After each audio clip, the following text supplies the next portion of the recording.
Hello, good afternoon. We went to the market today, and so of course I did many other things. And one of the feature is I saw a hen, a Rhode Island hen. Make the story short, I purchased it. So now the guy that purchased the Rhode Island brought this chicken here like 3 minutes ago. And now guys, I just missed that rooster. He saw another chick, right? And he ran around the chicken coop and trying to impress. And he's been doing something outside. That's when the time that I thought, okay, let me take a video of this one. I came in late. He's already, he's done with his impressing, mode, feeling handsome and feeling able to find the girl right away. So now he entered in the chicken coop. Let's see what happens. Actually, it will be hard. It will be easy to get this hen because the hen is tied.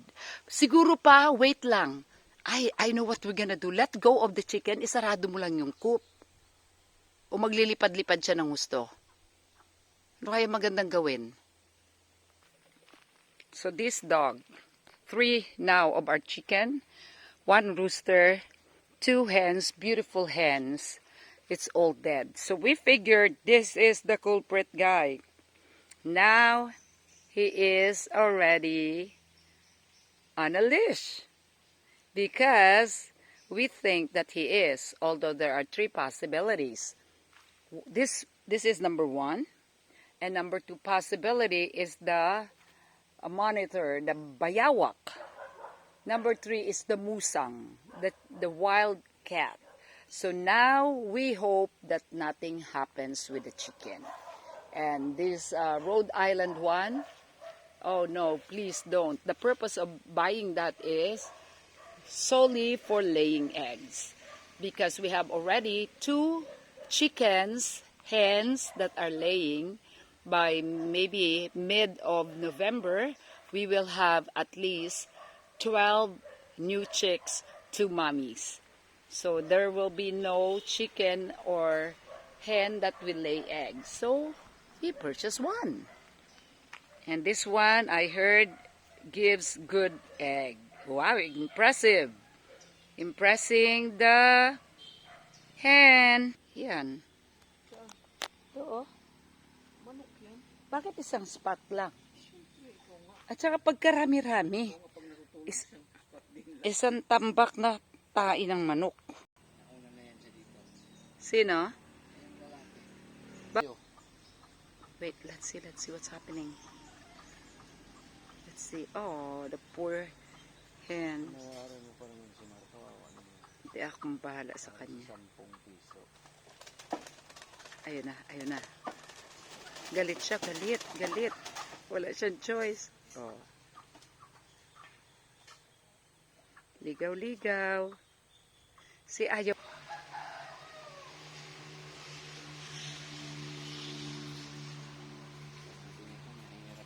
He gave up. He thinks to himself, I thought I can impress him with my nice or beautiful long feathers. So what happened? Papasok dyan. Sana siya? Sanay kayo. Dali, kunin ko yung talbos. Saan ba ako magkukuha ng talbos ng kamote? This one is not. Ang init.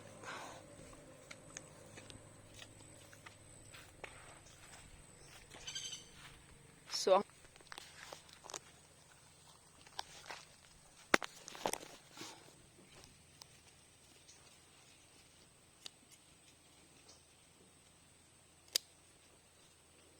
mga 10 lang. 2. 3. 4.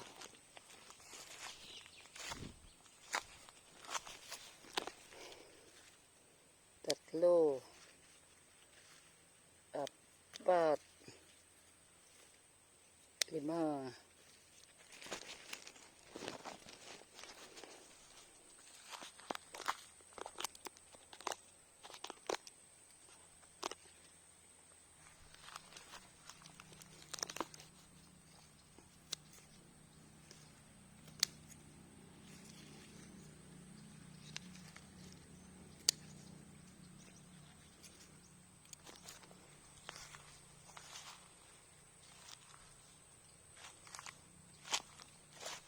Hindi dumami ah.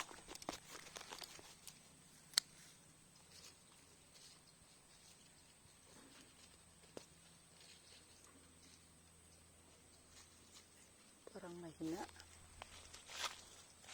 Agi na lumaki ng talbos.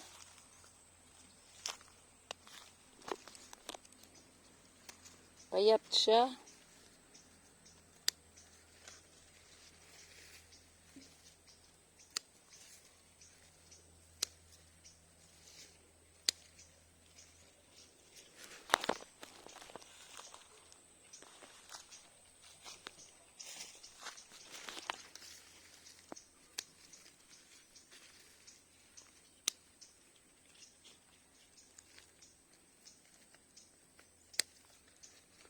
Ayan na.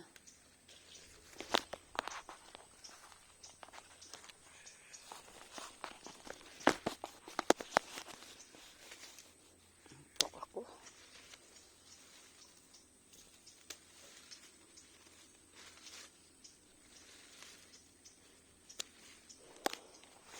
Ano to?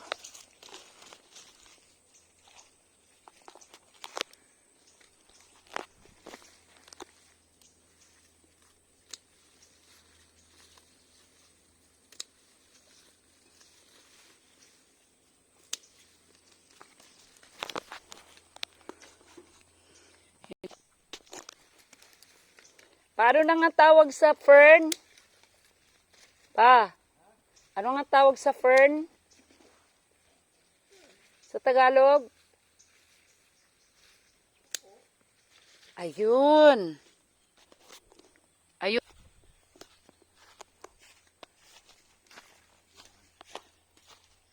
Sana yung ating yung binilad? Na, ay. Ito pa pala guys. Ayan o. Ah.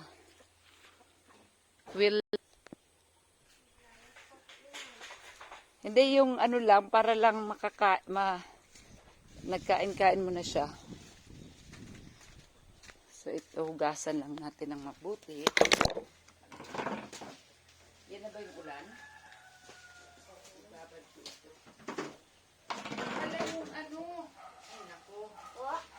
Yan o sa manok yan eh. Kasi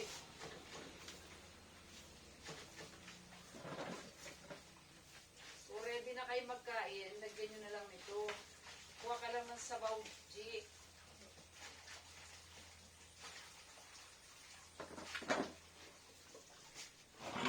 Kuha ka lang ng sabaw para hindi mapakulo.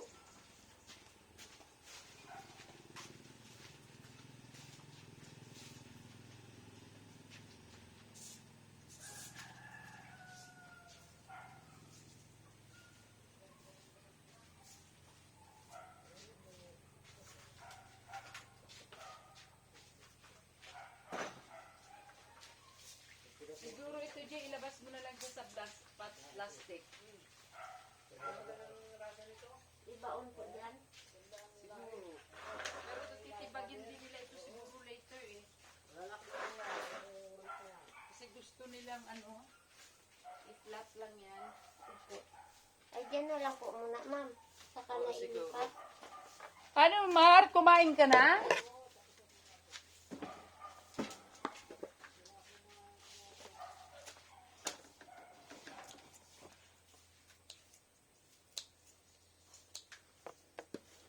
Bilis din ni Mar.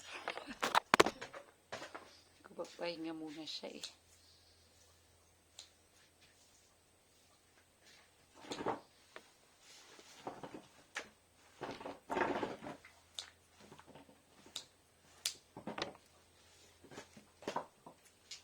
Doon naman taba ng talbos.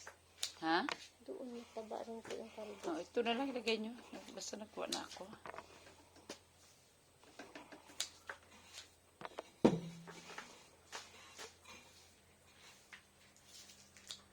Yung sigadillas, yun ang pahinga ka lang, tapos mamaya yun ang anuhin mo. Sa kaya siya maganda ilagay.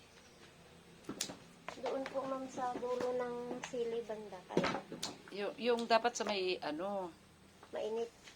and at saka yung may anuhan siya ng bagin. Kunti na lang yung Rhode Island ni Peter. Anong nangyari? Hindi daw matibay sa ano. Sa sakit? Oo. Pa, tinatanong ni Ate Merlin. Mabilis silang mga ano. Tinatanong ni Ate Merlin kung gusto mo raw ng chicken.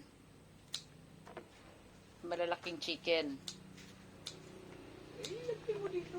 O, hindi kunin mo pagpunta. Bili ka nga eh. Kaya nga, Ano yung bibigay lahat? aywan.